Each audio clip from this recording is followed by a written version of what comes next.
So let's start from square one. So here it goes. When you buy a piece of real estate, you're really buying the future cash flows that you're going to receive. The job of the investor is to figure out what to pay for the cash flows that you're going to earn in the future. Let's review a few concepts.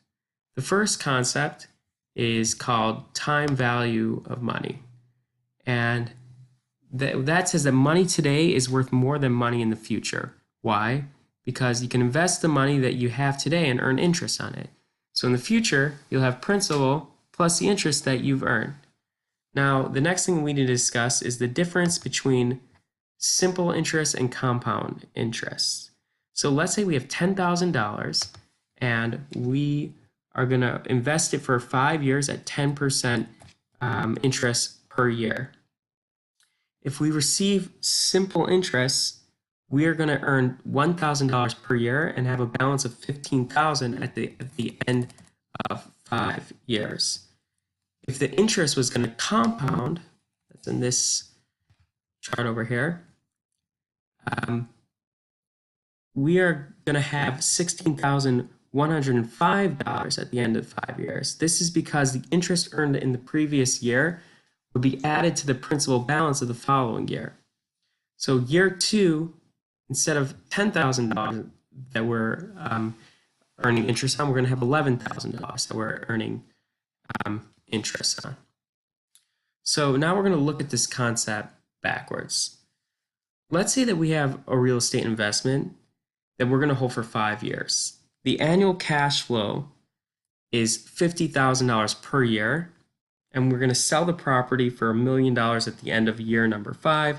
Simple round numbers.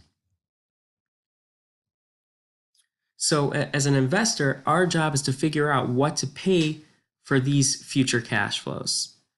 So the first step is to figure out our discount rate. A discount rate is the required annual return that investor needs based on the risk level of the investment. For example, if this investment was to earn the same return as a less risky investment, you would obviously take the less risky investment. So for this example, we are going to use an 8% discount rate. So now that we know the cash flows that we will receive in the future, we're going to use a present value function to tell us what these future cash flows are worth today. I'm going to cut and paste it. So for year number 1, what amount should I pay today, 1 year prior, if I know that I'll have $50,000 at the end of the year and I know that I need to earn 8% of my money? The answer is $46,296. How is this? If you take $46,296, you multiply that by 8%, and you add those two figures together, you're going to get $50,000. So next, how much would you pay to receive $50,000 at the end of 2 years if you need to earn 8% per year? So let's copy and paste this function. And the answer is $42,867. And just to apply the concept of compound interest, if you take $42,867 multiplied by 8%, you'll get $3,429. Add up these figures, you'll get $46,296. Now, multiply $46,296 by 8%, that's going to give you $3,704. Once you add these figures together, you'll get $50,000. So let's copy this present value formula all the way through our 5 years. Okay. So if you look at the sum of the future cash flows, all these numbers up here, you'll notice that we are going to actually get $1,250,000. If you find the sum of the present values, that's going to be $880,219. So now we know that based on the cash flows that we will receive in the future, if we need to earn an 8% return, we should pay $880,219 today. Now, I want to talk about another function. This function is called net present value. And the definition of net present value is the sum of the present values of the cash inflows and the present values of the cash outflows. So whatever that means. I'm going to actually show you how it works, and it could be used in two different ways. The first way to use the NPV function is to figure out what to pay for the investment. It's very simple. We're going to do equals negative NPV. We are going to find our discount rate, which was 8%, and we're going to highlight our future cash flows, and that's going to give us 880,219, and this is the same number that we found by summing up the present values of each year individually.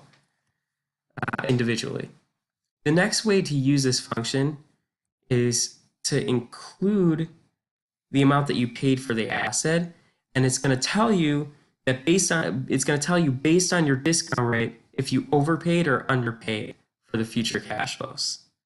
We know that based on the amount that we paid, we are earning an 8% return. Right? This number of 882,219, that's going to give us an 8% return.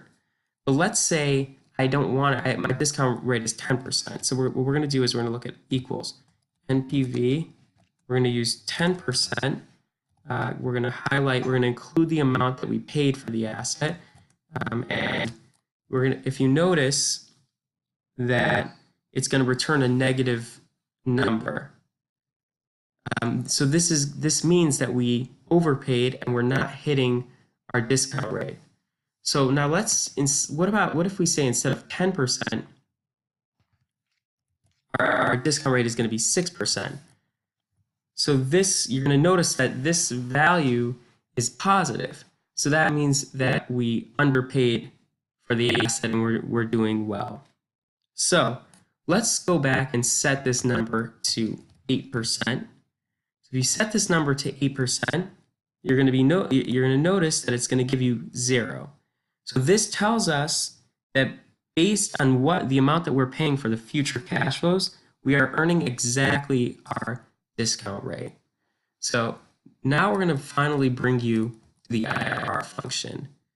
And what this function does is, let's say you have your purchase price of 880,219, and you have your series of cash flows, but you don't have a discount rate.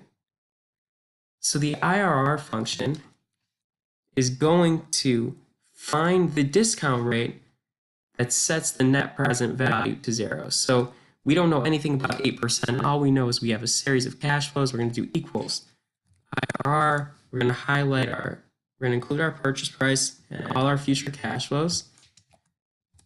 And that's going to give us 8%. And that 8% is, again, the discount rate that's going to set our net present value to 0.